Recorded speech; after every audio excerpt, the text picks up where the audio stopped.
Hello students, welcome to the class of English Literature. Today we are going to discuss a poem that is written by Oliver Goldsmith. The title of the poem is The Village Schoolmaster. This poem is an extract from a longer poem that was written by Oliver Goldsmith, The Deserted Village. First of all, we will discuss about the poet Oliver Goldsmith. Oliver Goldsmith was born on 10 November 1728 and he died on 4th April 1774. He was an Irish novelist, playwright, and poet. An essayist, novelist, poet, and playwright, Goldsmith was born in Longfield and was educated at the Trinity College, Dublin. He was awarded the degree of Doctor of Medicine, but he never practiced as a doctor.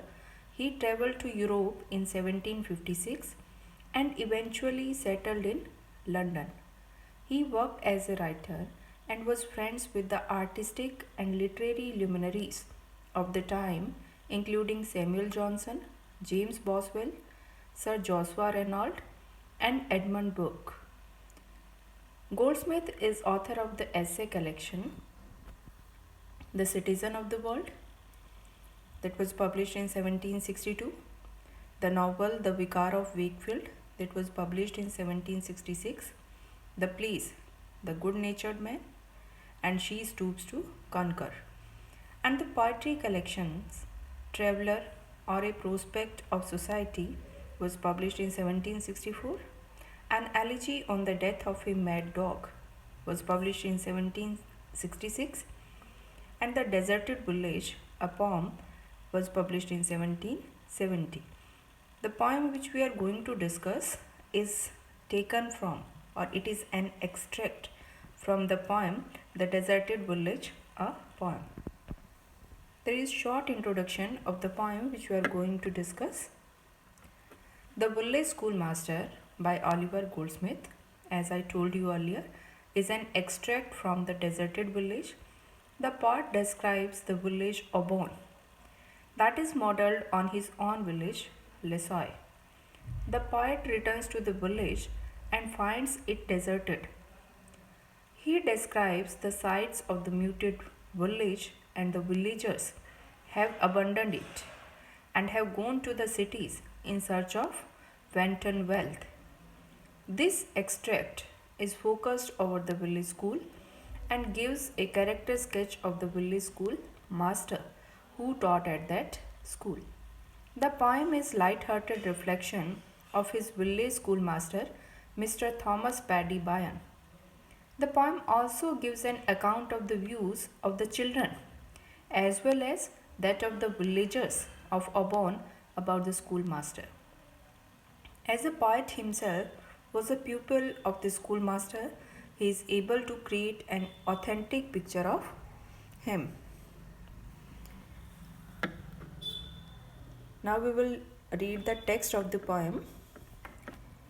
The poem begins as, beside yon strangling fence that skirts the way with blossom furs unprofitably gay, there in his noisy mansion, skilled to rule, the village master taught his little school. The village schoolmaster's little school is situated next to the irregular fence. Straggling fence means irregular fence, irregular hedge. So the school is situated near the irregular fence. Goldsmith recalls the characteristic of the master with a mixed feeling of fear, respect, and humor. The portrait of the village presents the natural beauty, the blooming flowers, unconcerned with the commerce and industry, define the pious beauty of nature. The schoolmaster resides inside his mansion. Beside yon straggling fence that skirts the way, with blossom furs unprofitably gay. Near this irregular hedge is made of plants, and there is also flowers. And near this hedge, beside this hedge, there in his noisy mansion here refers to school building. and it is called noisy. Why it is noisy? Because the children or the students present in the school are making noise.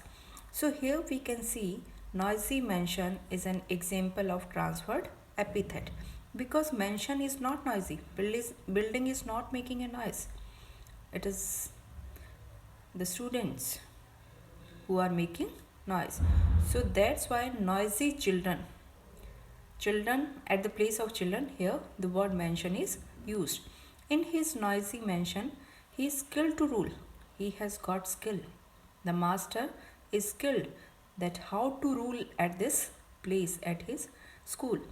The village master taught his little school, and the village schoolmaster teach in this little school, which is situated near a irregular hedge. There is a lot of noise because of presence of children. It is an ironic reference to the simple building of the schoolhouse. This building is not a mansion. Mansion word is used for a grandeur or a big building that looks beautiful, but it is a small or simple building of school, and it is called mansion. This figure the schoolmaster as lord over his domain of young pupils, and an imposing figure of intellectual skill in the village.